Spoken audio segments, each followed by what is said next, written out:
Hey guys, tonight we're diving into a story you probably haven't thought about too much. What happens to Japanese prostitutes when they grow old? Picture yourself walking through the dim, lantern-lit streets of Edo-era Japan, where the air smells faintly of incense and roasted chestnuts, and the soft murmur of geisha music drifts through the narrow alleys. It's a world where beauty and youth are prized above all, but time has a way of moving on, whether you like it or not. And here's a cheeky reality check: you probably wouldn't survive a day in their shoes. It's a grueling life with its own rules and rituals. So, before you get comfortable, take a moment to like the video and subscribe, but only if you genuinely enjoy what I do here. Feel free to post your location and local time in the comments. I love seeing where you're tuning in from. Now, dim the lights, maybe turn on a fan for that soft background hum, and let's ease into tonight's journey together. Your story begins with early life, often marked by hardship and limited choices.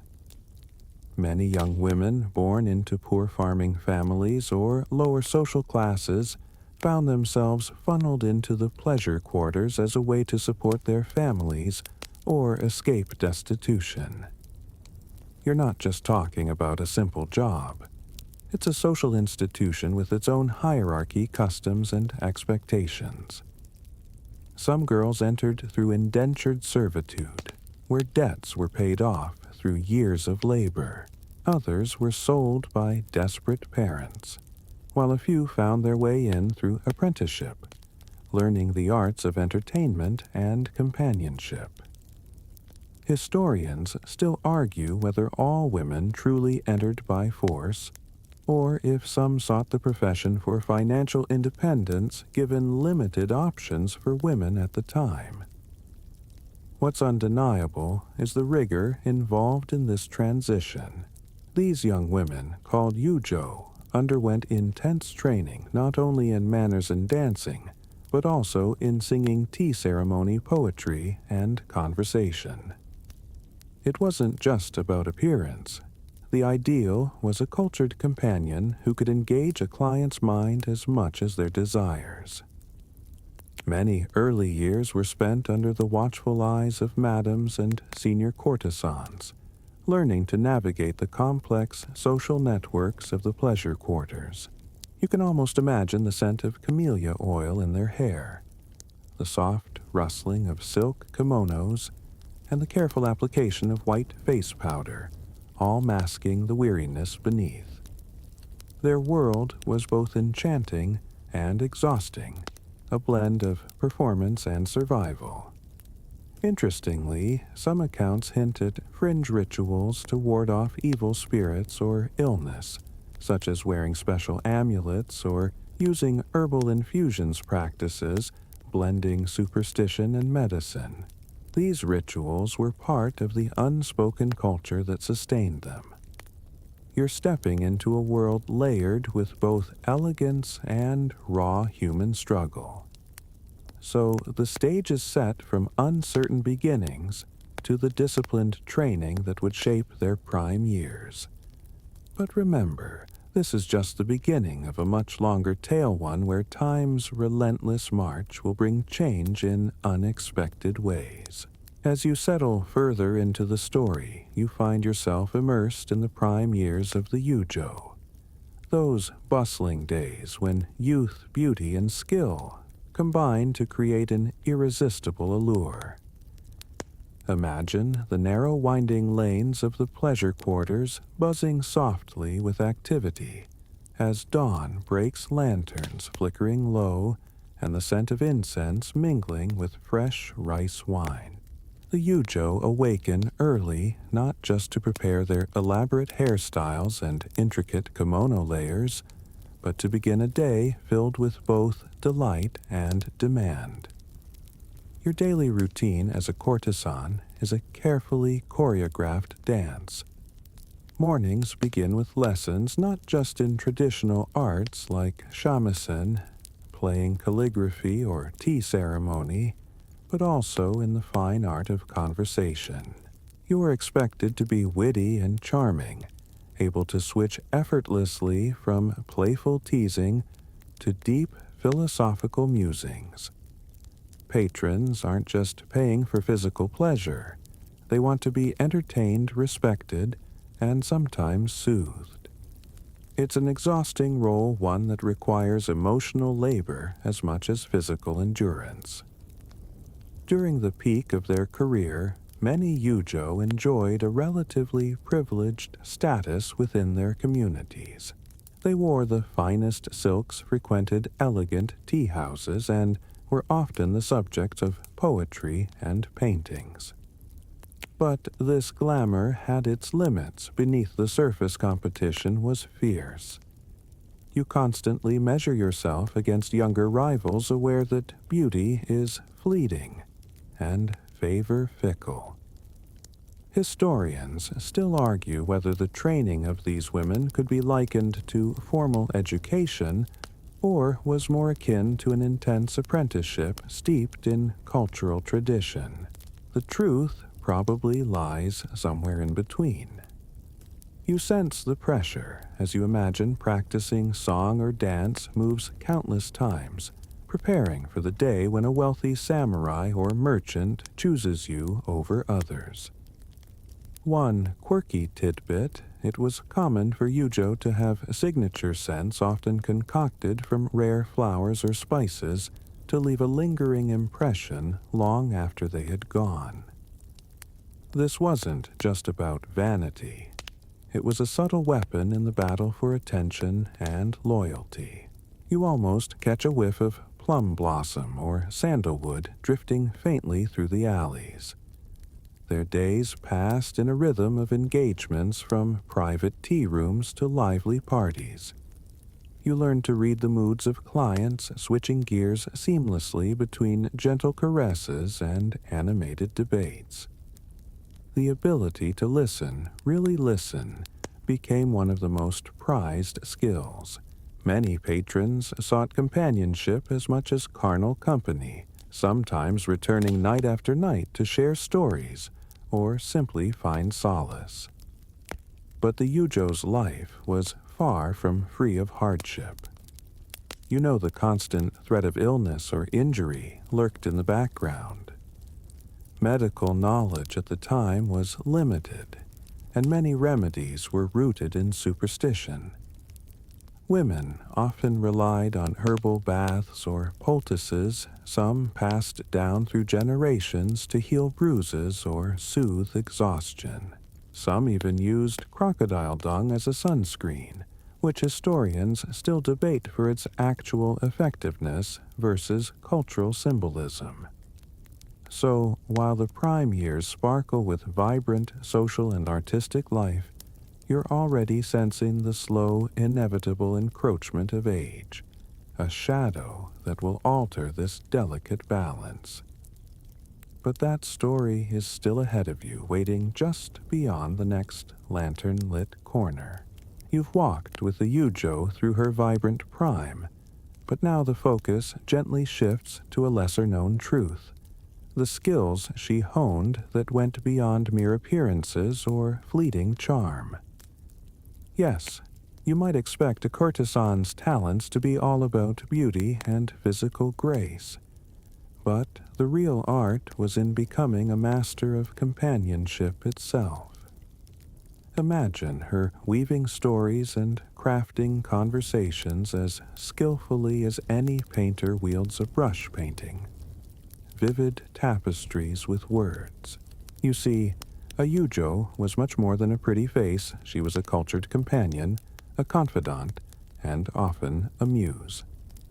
The arts she practiced weren't mere pastimes. They were the tools of survival and influence. Playing the shamisen, reciting poetry, mastering calligraphy. These were avenues to build connections, secure patronage, and command respect. You almost hear the gentle strumming of strings, mixing with whispered verses each note and word, designed to enchant and soothe. Historians still argue whether the emphasis on intellectual and artistic cultivation was a way for women to assert agency within a restrictive society, or simply a marketing strategy imposed by madams to boost profits. Either way, you can't deny the emotional labor behind this mastery. These women navigated complex social terrains, often negotiating with wealthy samurai or merchants whose own lives were steeped in rigid codes of honor and expectation. Beyond formal arts, the Yujo's conversational skills were legendary. You imagine the delicate balance required being attentive without seeming desperate witty, without offending intimate, without overstepping boundaries. The ability to read subtle cues, a sigh, a glance, a pause, was crucial. It was a performance where every gesture mattered, where silence could speak louder than words. Here's a quirky fact to ponder: some courtesans developed personal philosophies or teachings that subtly challenged societal norms, embedding them in their poetry or tea ceremony practices. This quiet rebellion was a way to reclaim identity and dignity. You might liken it to an underground stream flowing beneath the polished surface of the pleasure quarters. Their influence extended into the arts beyond their immediate circles.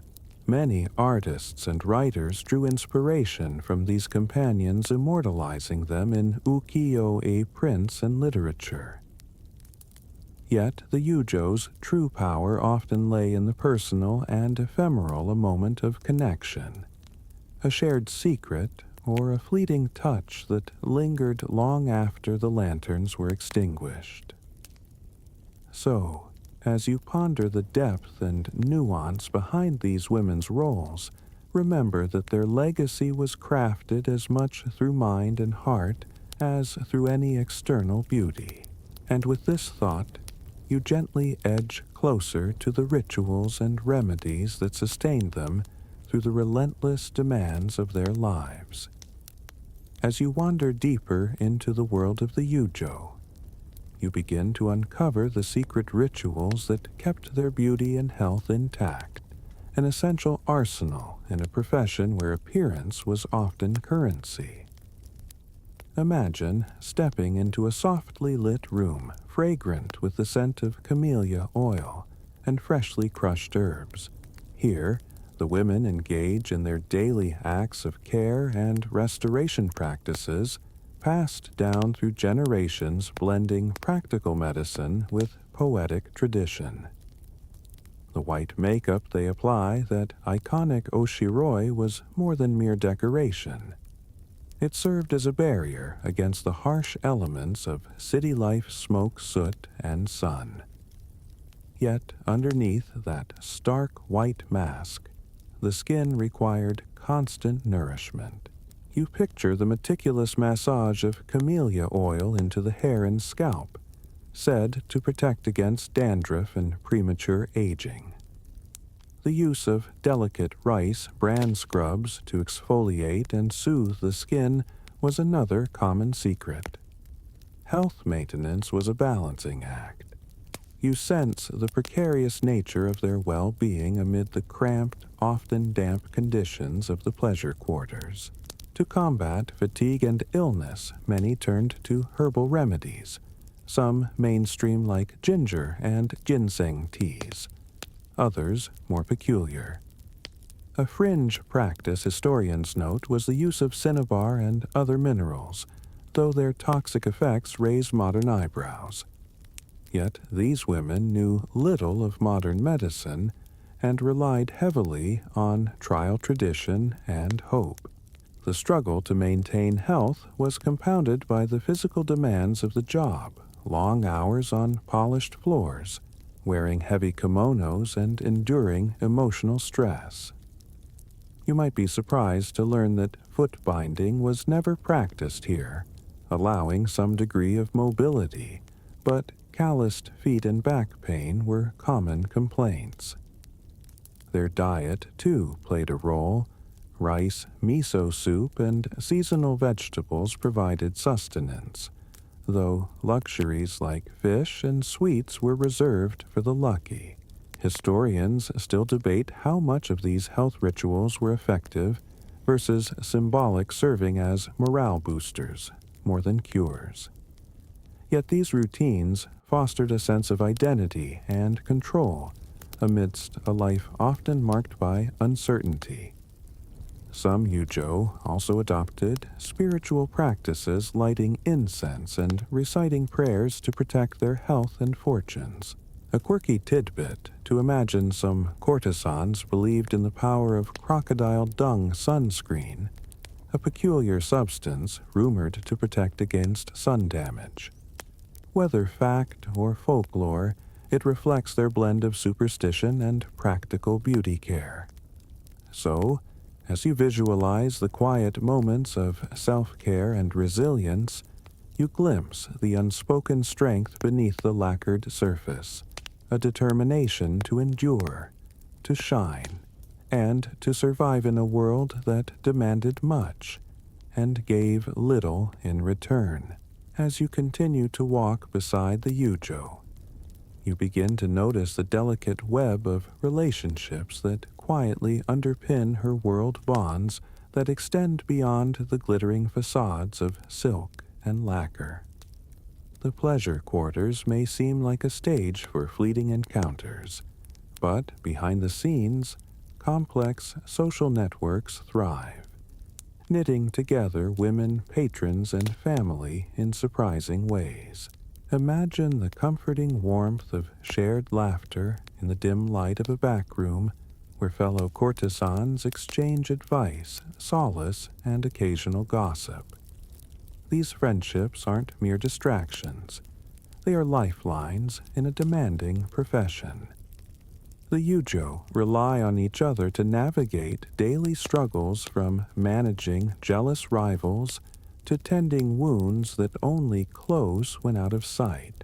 They mentor newcomers, passing on wisdom about everything from the best makeup techniques to the subtle art of emotional boundaries. Outside these circles, their relationships with patrons unfold with a blend of business and intimacy. You might think of a samurai or wealthy merchant who frequents a particular Yujo not just for pleasure but for companionship. These connections sometimes bloom into complex attachments, blurring the lines between client and confidant. The patron's gift-giving and protection could elevate a courtesan's status or secure financial support, creating a delicate dance of affection and obligation. Meanwhile, family ties often add layers of complexity. Some Yujo maintain contact with relatives, sending money home, or even inviting family members into the quarters for brief visits. Others have lost touch, estranged by stigma or circumstance. You imagine the bittersweet moments when a mother or sister quietly slips a letter or small gift, a reminder of a life outside the shadowed world of the pleasure district. Historians still argue how much autonomy these women truly possessed in choosing their companions or maintaining family bonds. The tension between freedom and constraint shapes much of their lived experience. Yet the human desire for connection shines through. Here's a quirky note. Some Yujo kept pet birds or small animals, a subtle act of comfort and companionship amidst the bustle. These pets were not just adornments, but companions who offered quiet solace when human warmth was scarce. So, as you trace these threads of social life, you see a world rich in both fragility and resilience, a delicate balance of affection, survival, and silent strength that sustained these women day by day. you begin to notice the undeniable truths that time etches on the lives of these women. Aging in a profession so bound to youth and beauty brings a complex mix of physical challenges and shifting social dynamics. Imagine the gradual loss of the delicate skin's glow, the stiffening joints, and the tired eyes that no amount of Oshiroi or camellia oil can fully disguise. This is a world where the passage of years feels like a slow tide, relentless and inescapable. Physically, the demands of the work begin to weigh heavier.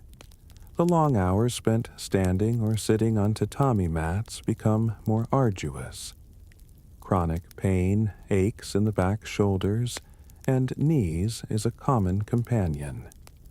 You might picture a seasoned yujo massaging weary limbs under the dim glow of a lantern, perhaps whispering a prayer for relief.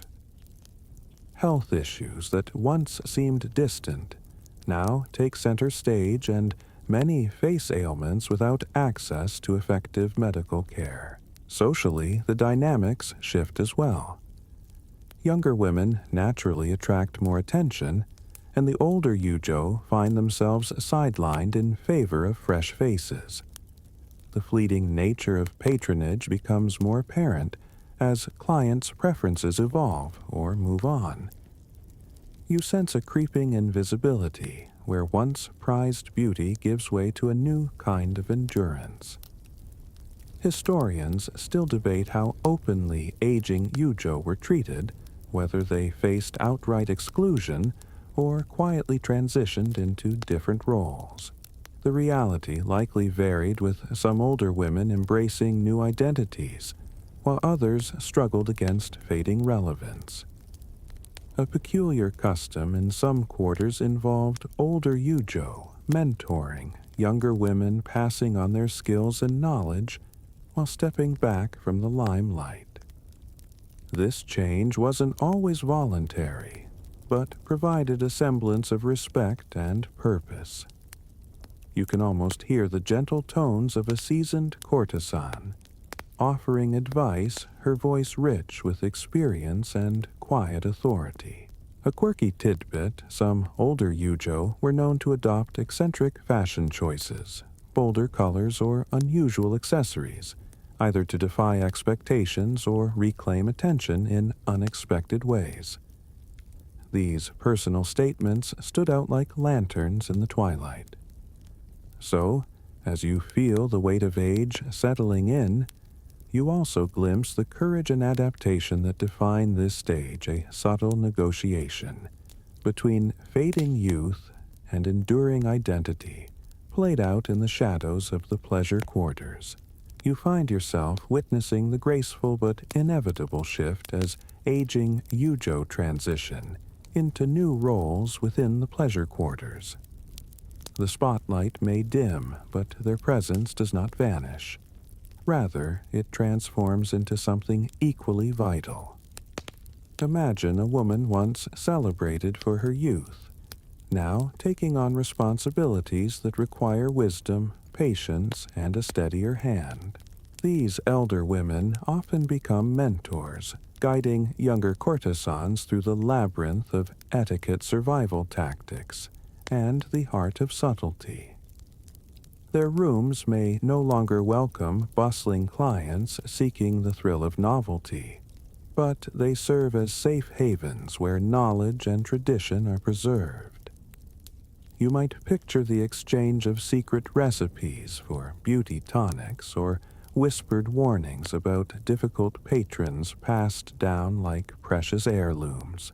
The role of Ojiya, or older sister, became a respected title, one that carried both authority and affection. You sense the bittersweet pride in teaching those just starting their journey, while silently acknowledging the fading of one's own prime.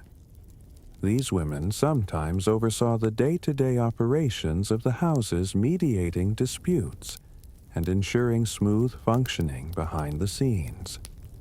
Historians still argue the extent to which this transition was voluntary, versus imposed by social pressures.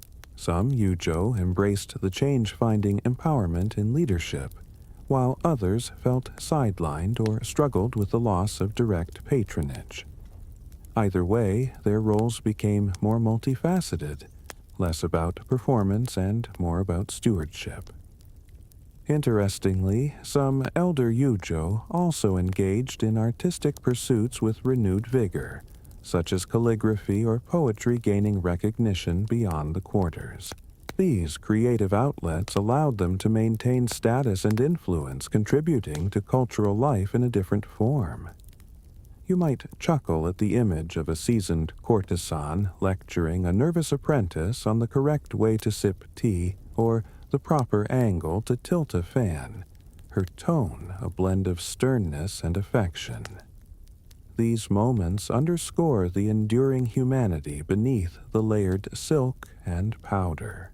So, as the lights shift and the roles evolve, you appreciate the resilience and adaptability that define the later years, where experience is currency and quiet authority commands respect in its own right.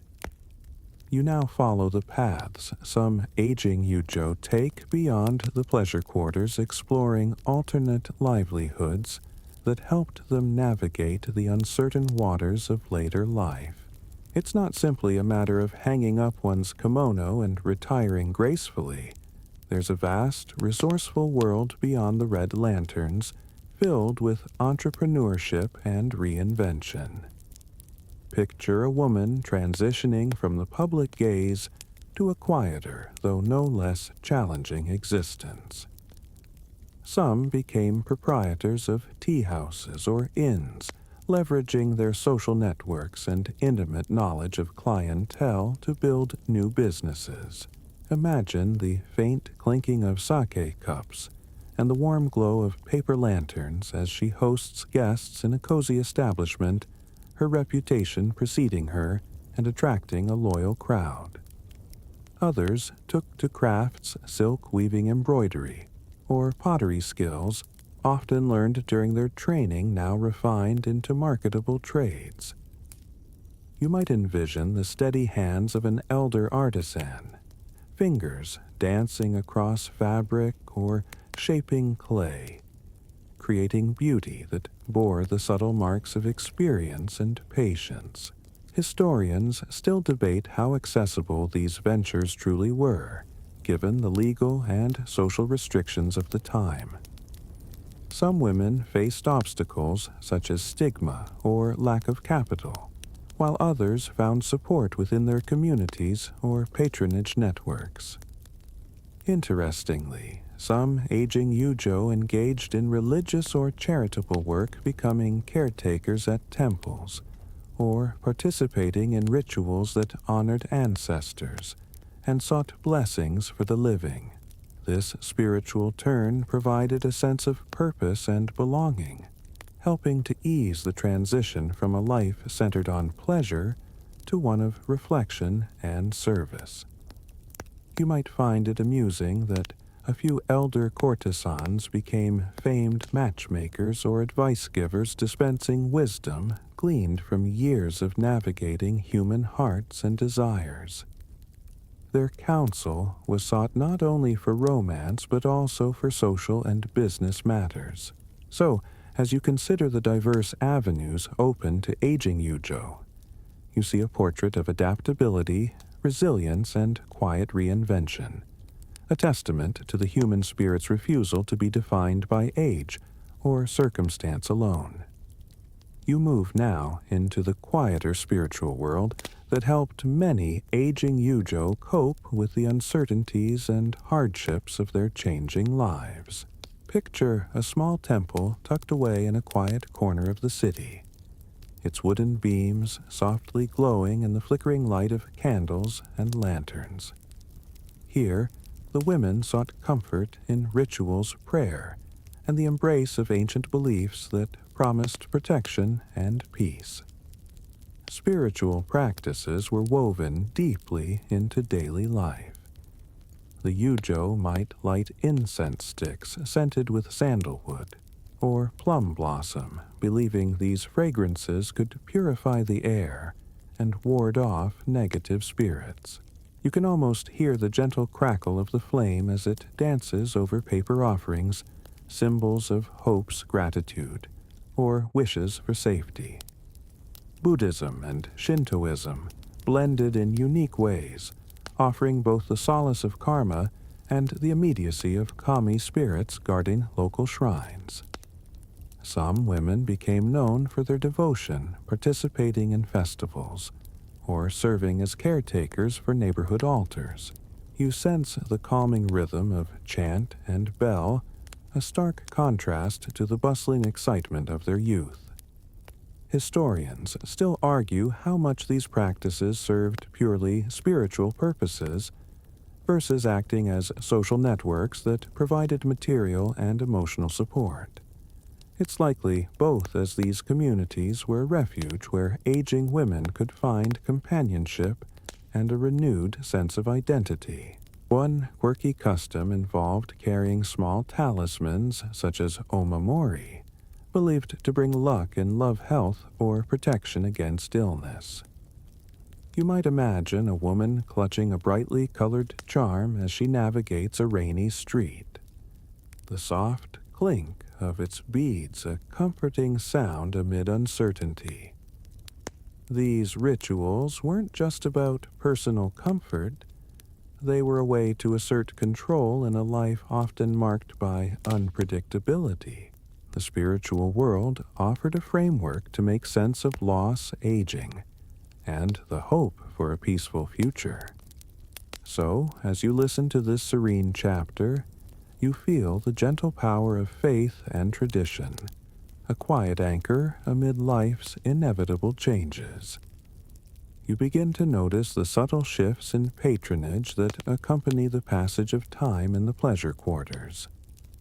Clients once drawn primarily by youthful beauty and novelty gradually change their preferences and expectations as the yujo age.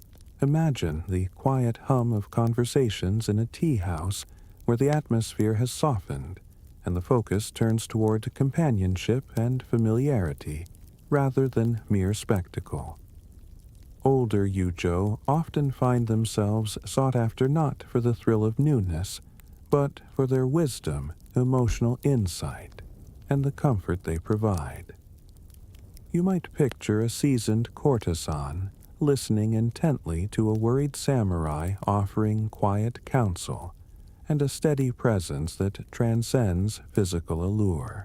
The dynamics of patronage become more nuanced, favoring depth over flash.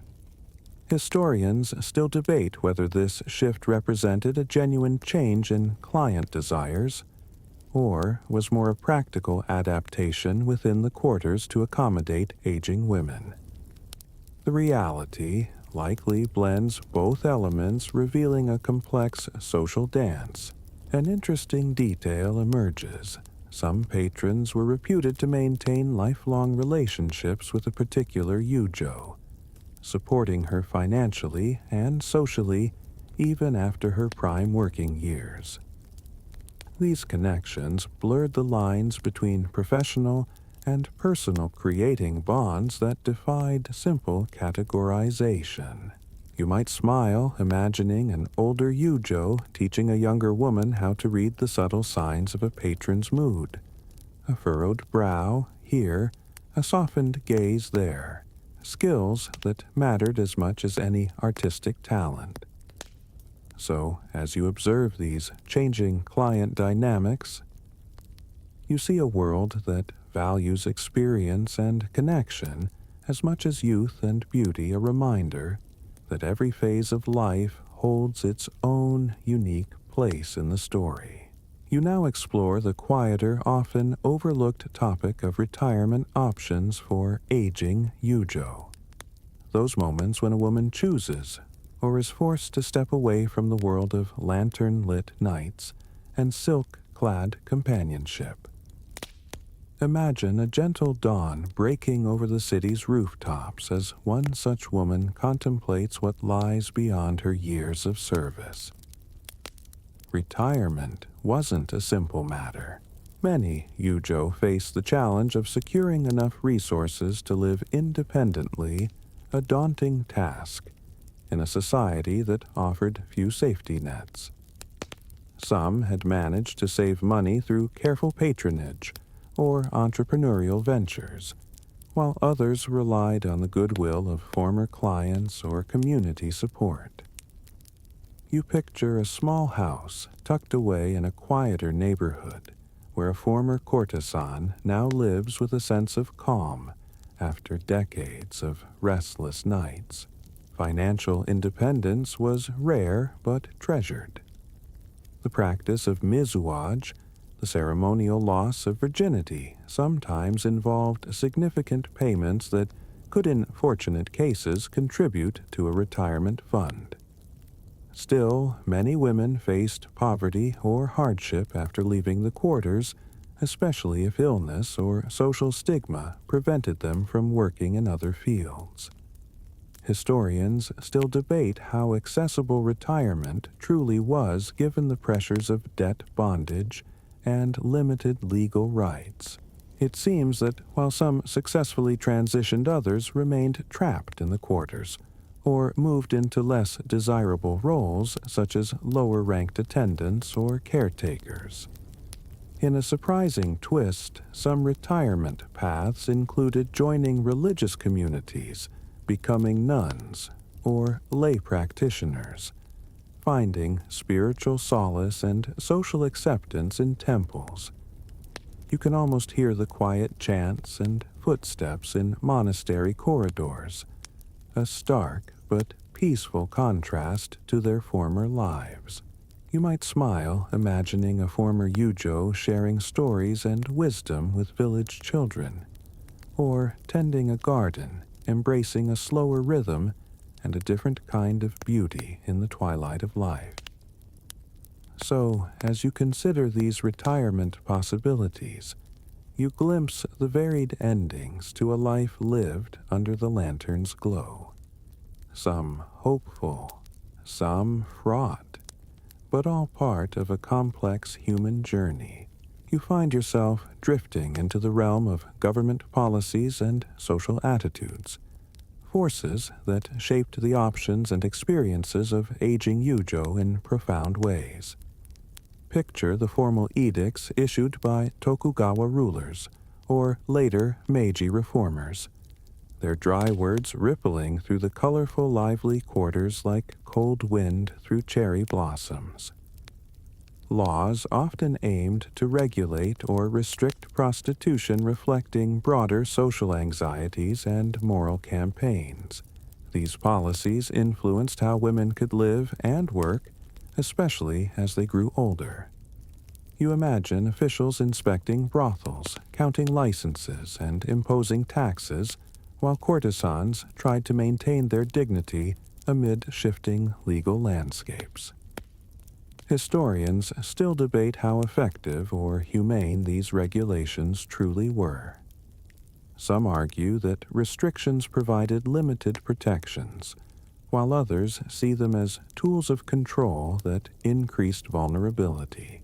The complexity deepens when you consider that enforcement varied widely across regions and eras. Social attitudes also evolved. The public often romanticized the image of the courtesan, while simultaneously stigmatizing the profession, a paradox that deeply affected women's social standing. As Yujo aged, they faced intensified judgment and marginalization, which in turn influenced their access to support networks and alternative livelihoods. A curious detail during the Meiji period, government initiatives sought to modernize Japan by suppressing traditional pleasure quarters, pushing many women into clandestine work or other industries. These upheavals brought uncertainty and hardship, forcing aging Yujo to adapt quickly or face destitution. You might chuckle imagining bureaucrats debating how to improve morals, while oblivious to the rich, complicated lives they were disrupting. These tensions underscore the fragility of the Yujo's existence amid political change. So, as you observe these external pressures, you grasp how law and society intertwined to shape the twilight years of these women framing their choices and challenges within a broader historical canvas. You now enter the hidden world of communities and support networks that provided refuge and solidarity for aging Yujo. Picture a quiet, dimly lit room where women gather sharing stories, offering comfort, and weaving a tapestry of mutual care in a world that often overlooked them. These networks were lifelines, forming a web of emotional and practical support amid uncertainty. Within these circles, aging courtesans found companionship that transcended professional rivalry and societal judgment. They exchanged advice on health remedies, financial management, and navigating the challenges of daily life beyond the pleasure quarters. You can almost hear the soft murmurs of reassurance mingling with occasional laughter, a balm against isolation.